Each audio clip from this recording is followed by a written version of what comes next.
Today's episode of Wine and Dime is sponsored by Rooted Planning Group, a fee-only financial planning firm that believes life is about events, supported by your dollars and cents. And we want to help you achieve your goals. Hop on over to www.rootedpg.com to learn more about the services. Hi, Wine and Dime listeners. Amy Irvine here. This month, we are going to be featuring a winery called Airlie. Airlie is out of the Willamette Valley in Oregon. It's a place that we visited when we were out west this summer. And I will have to say that they have an amazing lineup of both whites and reds. And I particularly cared for their 7. They have a 2001 7 that we tasted. It's 7 white, if I can say it, viaticals. And it was served chilled, which I know it seems like is uniquely different for me, especially in the fall, but I really enjoyed it. And, trying to step outside the lines for myself, I tried this wine and I would highly suggest it. If you're looking for something that is fruity, that has something very different, that's dry, but that's touch of sweetness, then I would highly recommend you give them a try. Stay tuned for other episodes of the wines that we tasted there. And if you get a moment, hop out to their website. It's airliewinery.com.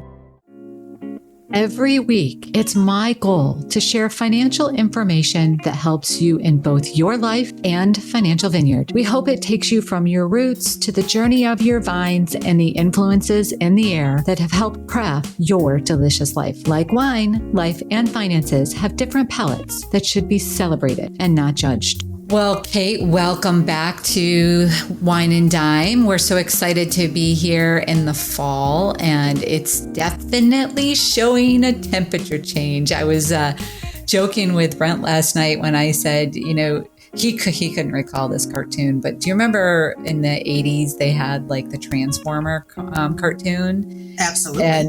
And they'd say like, such and such, activate. I walked in the door last night and I said, it's fall. Want to know how I know? And he said, well, the air temperature. I'm like, no, heated seats activated. It definitely, my kids came home yesterday and said that, it was the first day of fall and it really let us know it today. It was the first time to me it had felt that way in the air, which fall's my favorite. So as we're recording this podcast, it's actually September. That's why we're talking about the first day of fall. But we are going to be releasing the episode the first part of October. And one of the things that we always think about in October is open enrollment, health insurance, especially because you've got Medicare, you've got the exchange, you've got many companies have open enrollment during this period of time. So Kate and I thought we would jam session about health insurance. Okay, don't turn us off, right? No, yeah, that doesn't sound like fun. Don't run away. And our objective would be to make it maybe a little easier on you when you get that brochure and to look through it and hopefully understand your options a little bit better. So let's dig in, because I know when those talk about getting the brochure, anymore things are digitally delivered, right? Mm-hmm. And people get the documentation, and a lot of companies do provide it in column format, so there's like a table or something that compares the plans side by side. But the problem is they don't give definitions of what the actual plans are.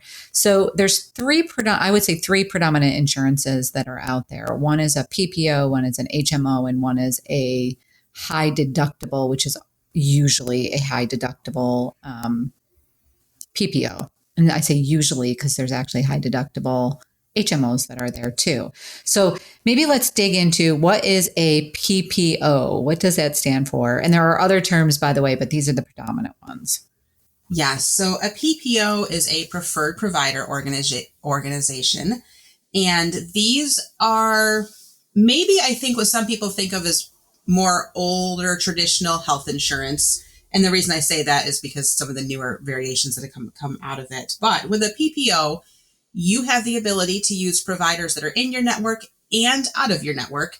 But if you use the preferred providers, you generally are going to potentially pay a little bit less in your co-pays or your co-insurance, which we'll also talk about in a little bit, what those terms mean too. the alphabet soup of health insurance, so to speak, in that situation. And we also find that when we get to your deductible, it traditionally is a little bit lower than what you might find on a high deductible health plan.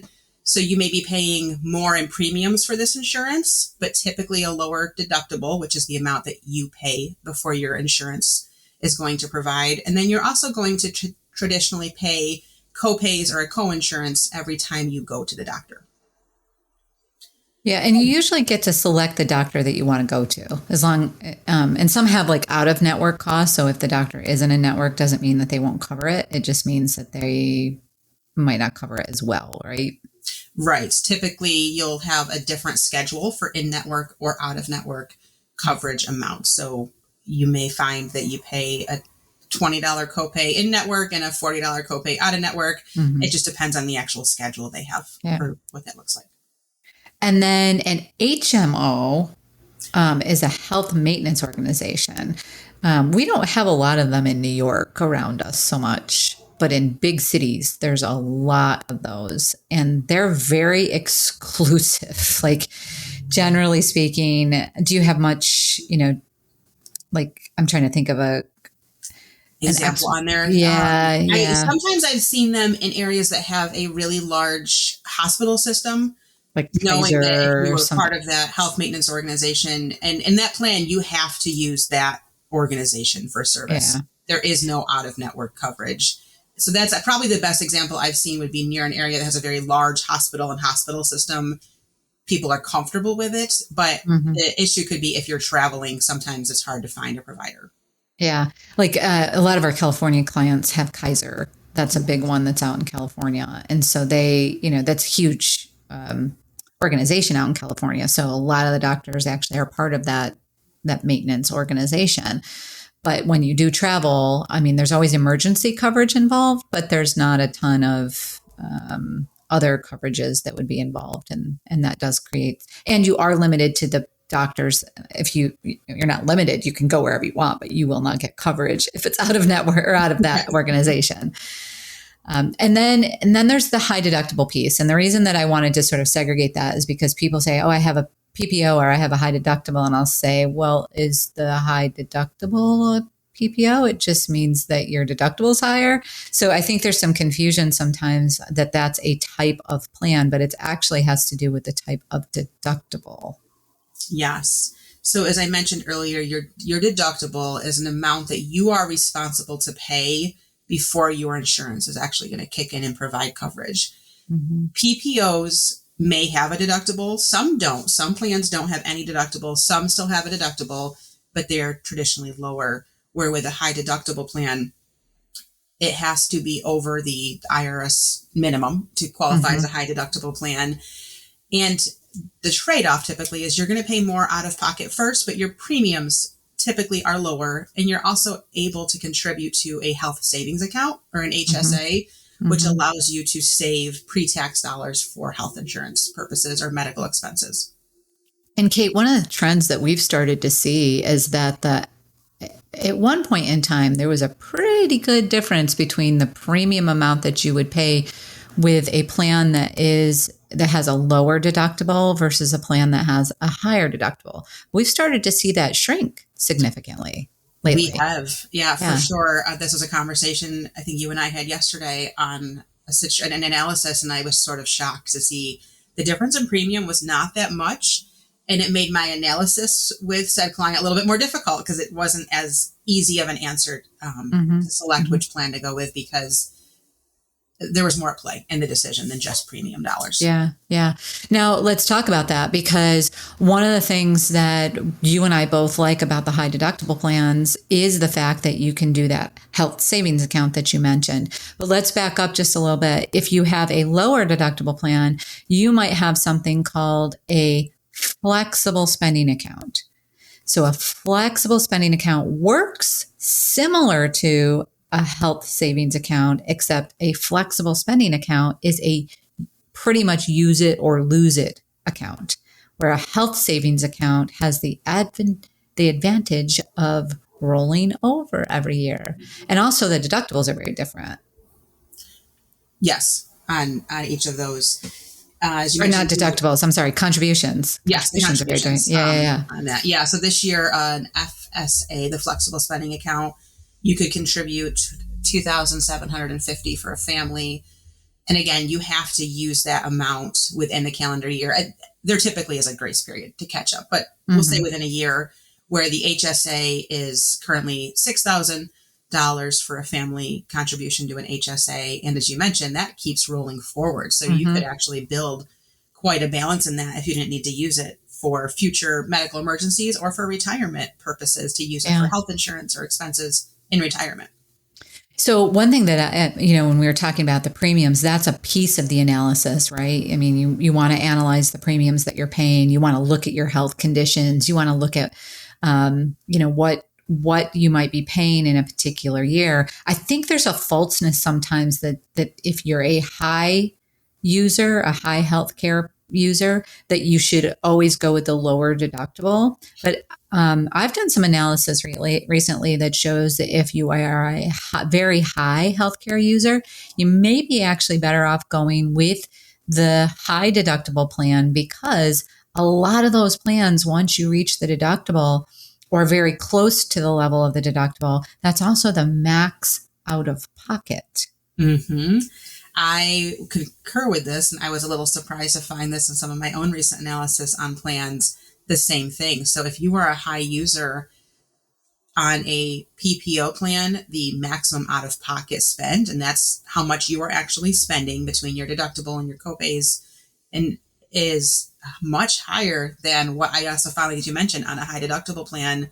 So if you were going to be utilizing that a lot, you would save over the course of the year in what is coming out of your personal pocket into health insurance. And in some instances, you pay sometimes nothing out of pocket or nothing in copays or coinsurance once you hit that deductible. Sometimes there is a small coinsurance, but over the course of a year, it is more cost effective, which sounds counterintuitive, but we are finding to be true.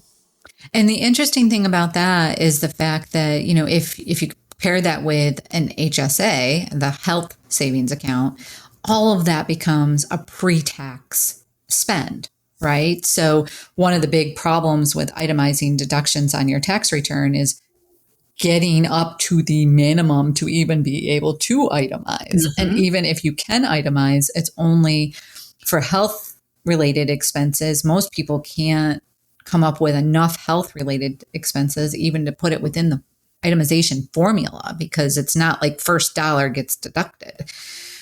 So when we sort of put all that together and say, okay, well, if you're a high user, what's your max out of pocket spend? What can you put in your HSA? What's your premium? When you do all the math behind it, it actually makes sense in some cases for people to have that higher deductible plan.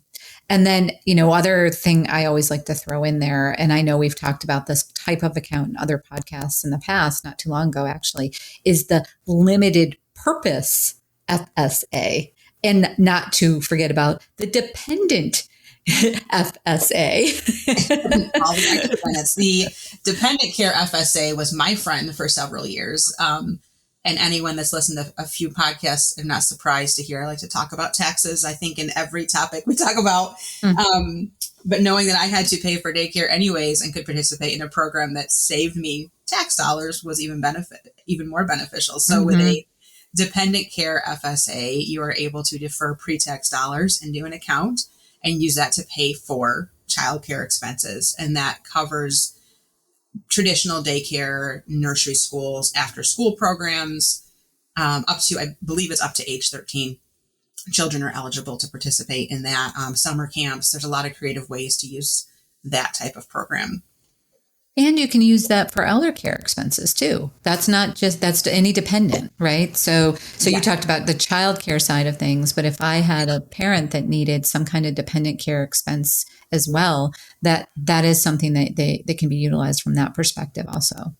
Right. And then you also mentioned a limited purpose flexible spending account, which is LPFSA for abbreviation purposes. And that is used to pay for a more limited version of expenses under eligible dental, vision care, and post-deductible medical expenses. And the two that you just mentioned, the dependent care and the limited purpose, those you can have in addition to the HSA or the traditional medical FSA, right? So now we've probably totally confused you. So let's try to summarize this up just a little bit, right? So we talked about the FSA, which is a use it or lose it. And you can have, in addition to the FSA, you can have the limited purpose or the dependent care on top of that. Then you could go the route of a high deductible plan, which is the HSA, and you could put into the limited purpose or the dependent care. So kind of to summarize that. And one note that I wanted to make, just to circle back around, you were talking about the HSA earlier, and you said you could, that money can actually just continue to roll over every year. You can still add to that. So even if the money rolls over, like let's say that you fully fund it every year, like the first year it's $6,000 and you only use $1,000 in that particular year. Well, you get to roll over $5,000 and you can turn around and fund that again, another $6,000. So the next year you could kind of have $11,000 if you didn't use it at all. The one thing that I think people don't understand is when you get to Medicare age, you can actually use an HSA to fund the premiums for Medicare. Mm-hmm. So that Part B premium that you have to pay, you can use an HSA plan to fund that, or vision, dental, any kind of medical expenses can be used. If you choose not to use it for medical expenses at age 65, it basically turns into an IRA account. Right. I love the flexibility to add an additional way to save, because some people have maxed out traditional retirement options and ways to save. And in this, or if you're maybe not able to maximize that contribution, but you know that you already were using those dollars for health purposes anyway. If it's something you don't end up needing for a medical expense that year, you're not going to lose it. It just keeps going forward and reaps benefits for you down the road. And another interesting piece to that is once you hit a certain balance, you are able to invest a part of the proceeds in your HSA. Mm-hmm, mm-hmm. Yep. For additional That's a good point. Yep. Where you can't do that with the FSA because you've got to use it. You just don't have that available, and it doesn't carry over from year to year. Okay.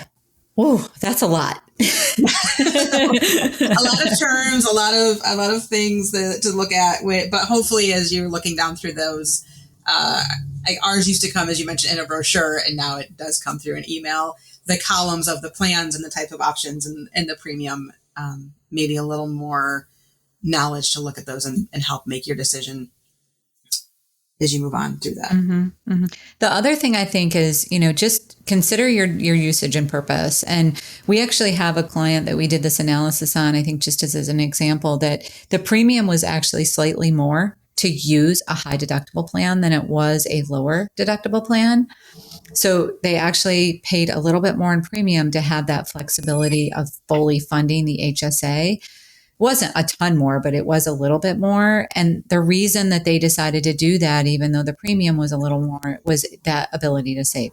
That was really their reason. Like they just wanted an additional ability to save into that HSA, knowing that right now they don't use medical insurance very often or hardly at all. They're just young, they're healthy, they don't have it.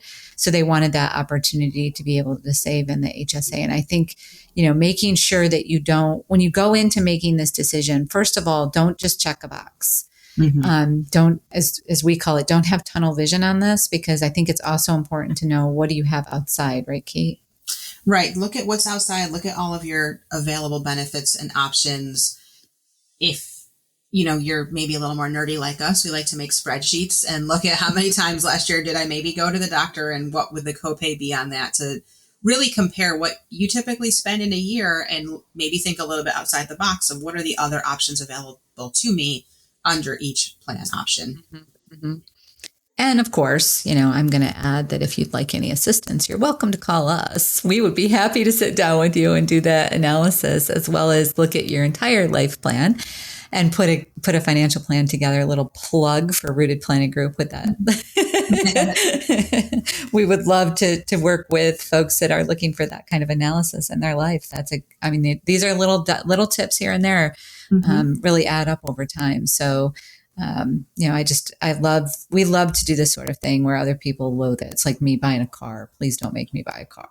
We'll find you a car broker where we like to get in the details of your plan and help you find the answer. Yeah. Yeah. I'll look for you, but please don't make me go test drive vehicles. Right. So, Kate, any other thoughts that you have before we wrap up this podcast on the topic of health insurance? I think I would just say to not dread it this year, maybe go into the experience with I'll say like a fresh set of eyes to maybe some new options, because I've been guilty of this myself. When it comes and there's a lot going on, I've looked at it and like, you know what? Our current plan's fine. Our doctors are in it. I'm happy with it. I'm just going to check the box and move on. Even us financial planners do things like that sometimes in the past. And I have now not dreaded it so much. I will spend the time to look down and make sure, is it really still the good fit, and ask the questions. And again, make no assumptions about something that worked before might be the best fit going forward. Yeah. You know what? You brought up a really good point, is don't assume that your doctor's going to stay in network. They can always opt out.